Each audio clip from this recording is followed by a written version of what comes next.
Gurugram news channel के YouTube channel को subscribe करें और बेल आइकन जरूर दबाएं ताकि कोई खबर रह न जाए।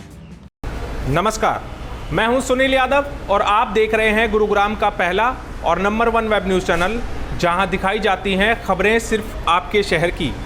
गुरुग्राम में दिन ब दिन गो तस्करों का आतंक बढ़ता जा रहा है। बीती रात भी गो तस्करों ने उनका पीछा कर रहे गो रक्षकों पर फायरिंग कर दी और चलती हुई गाड़ी पर गाय फेंक दी, जिसकी वजह से गो रक्षकों की जो गाड़ियां हैं वो असंतुलित हो गई और डिवाइडर से जा टकराई, जिस हादसे में 5 गोरक्षक बुरी तरह से घायल हो गए, जिनमें से 3 गंभीर घायल गोरक्षकों का गुरुग्राम के मेदांता अस्पताल में इलाज किया जा रहा है। दरअसल बीती रात गुरुग्राम के वजीराबाद इलाके से गो तस्करों ने कुछ गायों को अपनी गाड़ियों में भर लिया, जिसकी सूचना इलाके के गो रक्षकों को लग गई और उसके बाद इनका पीछा करना शुरू कर दिया।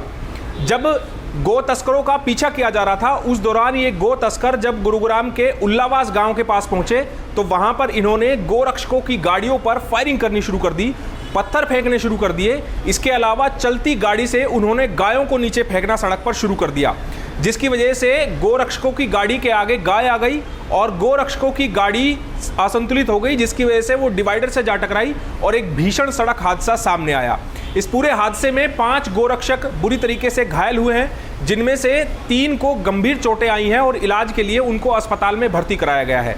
गंभीर घायल गोरक्षकों में राजवीर बोकन, सुनील और कपिल शामिल है, जिनका मेदांता अस्पताल में इलाज कराया जा रहा है। इस पूरी घटना के बाद एक सवालिया निशान जरूर खड़े हो गए हैं कि हरियाणा में गो संवर्धन कानून बनाया गया है, जिसके लिए स्पेशल टास्क फोर्स बनाई गई है, लेकिन बावजूद इसके गो तस्करों के इतने हौसले बुलंद हैं कि वो गुरुग्राम के किसी भी इलाके से गायों को अगवा कर लेते हैं और मेवात में ले जाकर उनका वध कर देते हैं।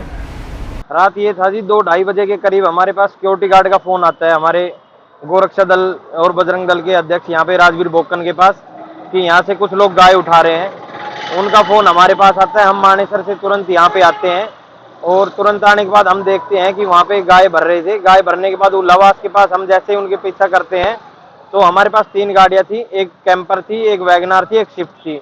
जैसे ही हम उनका पीछा करते हैं तो उन्होंने स्पीड में गाय फेंक दी अपनी कैंपर के आगे और फिर गोलियां चलानी स्टार्ट कर दी। गोलियां चलने से और गाय आगे फेंकने से हमारी गाड़ी अनबैलेंस हो गई और गाड़ी पलट गई, जिसमें हमारे 3 बजरंग दल के साथी, गोरक्षा दल के साथियों को चोट लगी है। टोटल 5 थे जिनको चोट लगी है, 3 को ज्यादा चोटें लगी हैं। राजवीर बोकन और सुनील उर्फ मल अपने पलवल से हैं और एक भाई कपिल, उनको ज्यादा चोटें लगी हैं, जिनकी स्थिति अभी गंभीर बनी हुई है।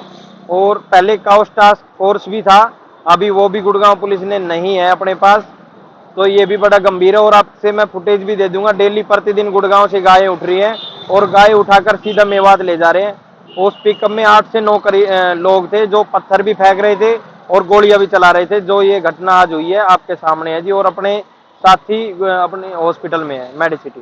ये है जी ग्राउंड पे अभी मुख्यमंत्री जी ने कहा तो है, अभी टास्क फोर्स बनाई है, उसमें देखो कितना क्या काम होता है। और दिन प्रतिदिन आप देखते हैं, सभी देखते हैं, जितने भी साथी गुड़गांव जिले से हैं सभी देखते हैं कि हम कितनी गाड़ियां पकड़ते हैं। गाड़ियां पकड़ने के बाद भी स्थिर नहीं हो रही है और प्रतिदिन ना तो सजा हो रही है, नया कानून भी लागू है, फिर भी गाड़ियां छूट रही है गो तस्करों की, और इससे ही इनको बढ़ावा मिल रहा है। मेदांता अस्पताल में घायल गोरक्षकों का हालचाल जानने विश्व हिंदू परिषद के जिला महामंत्री देवेंद्र जब यहां पर पहुंचे तो उनका यह कहना है कि हरियाणा सरकार ने कानून जरूर बना दिए, लेकिन उनको धरातल पर बिल्कुल भी उतारा ही नहीं है। अगर गोरक्षक इन गो तस्करों को पकड़ने के लिए इतनी कोशिशें कर सकते हैं और उनको पकड़ते भी हैं, तो क्यों हरियाणा पुलिस नाकाम है कि इन गो तस्करों के आगे वो घुटने टेक देती हैं और ये पूरे शहर से गायों को उठाकर मेवात में ले जाते हैं। देवेंद्र सिंह का कहना है कि पूरे इलाके में आसपास के राज्यों में जो पूरा केंद्र है गो तस्करी का, वो मेवात बना हुआ है और आए दिन इस तरीके की घटनाएं सामने आ रही है, लेकिन बावजूद इसके जो हरियाणा पुलिस है वो सख्त कार्रवाई नहीं कर रही है, जिसकी वजह से इन गो तस्करों के हौसले लगातार बुलंद होते जा रहे हैं। कुछ साल पहले जो गोरक्षक हैं मोनू मानेसर, उसके ऊपर भी फायरिंग की गई थी। उस समय की घटना आप लोगों को याद होगी, लेकिन बावजूद इसके इस तरह की घटनाएं लगातार बढ़ती जा रही हैं। गो तस्करों के हौसले भी बुलंद हैं और लगातार वो इस तरह की वारदातों को अंजाम देते हैं, लेकिन पुलिस नाकामयाब रहती है इनको पकड़ने में। भला हो इन गो रक्षकों का कि ये लगातार दिन रात इस मेहनत में लगे रहते हैं कि किसी भी तरह अगवा की हुई गायों को बचाया जा सके, उनकी जान बचाई जा सके। और इसी जद्दोजहद में कई बार वो लोग घायल भी हो जाते हैं, इन पर जानलेवा हमले भी किए जाते हैं। जो कहने की जो बात है प्रशासन को और सरकार को वो ये कि लगातार गो भक्तों पर अटैक हो रहे हैं। अगर ये जो 4 हमारे गो भक्त आज इतने सीरियस है, इनके जो हादसे का शिकार करने वाले जो भी है गो तस्कर, उन पर अगर 24 घंटे के अंदर अंदर कार्रवाई नहीं हुई तो ये गो भक्तों का और गो रक्षा में जो कार्यकर्ता बजरंग दल के और जो संगठनों के हमारे कार्यकर्ता है वो सभी मिलकर जहां भी जो भी करना होगा वो हम करेंगे, उसके लिए प्रशासन जिम्मेवार होगा।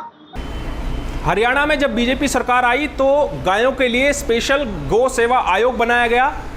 तमाम दावे किए गए कि सड़कों पर गाय नहीं घूमेंगी, लेकिन गुरुग्राम के हालात ऐसे हैं कि अभी भी आपको किसी भी सड़क पर खुले में गाय घूमती हुई नजर आ जाएंगी। हरियाणा सरकार ने हरियाणा में गो हत्या रोकने के लिए गो संवर्धन कानून बनाया, लेकिन बावजूद इसके गो तस्करी रुकने का नाम नहीं ले रही है। गो तस्कर बिना किसी डर के किसी भी इलाके से गाय उठा लेते हैं। ऐसे में ज़रूरत है कि इस कानून को धरातल पर सख्ती से लागू किया जाए ताकि हरियाणा में जो कानून बनाया गया है उसकी पालना ठीक से कराई जा सके।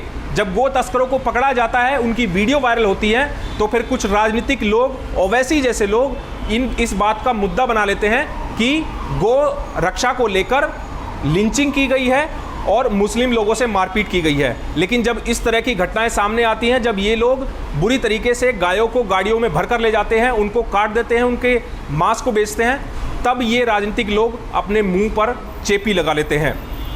देखना होगा कि इस मामले में कब तक पुलिस कार्रवाई करती है और क्या गो संवर्धन कानून को धरातल पर सख्ती से लागू करा पाती है या नहीं। इस खबर के बारे में आप हमें अपनी राय कमेंट करके ज़रूर दीजिएगा। साथ ही साथ आप इस खबर को शेयर ज़रूर कीजिएगा ताकि ज़्यादा से ज़्यादा लोगों के पास सही जानकारी सही समय पर पहुंच पाए। नमस्कार। गुरुग्राम न्यूज़ हर सोशल मीडिया प्लेटफॉर्म पर है। हमसे जुड़ने के लिए और अपने शहर की हर अपडेट्स पाने के लिए हमें अभी फॉलो करें और बेल आइकन ज़रूर दबाएं। अगर आपके इलाके की कोई खबर कवर कराना चाहते हैं तो हमें इन नंबरों पर अभी कॉल करें।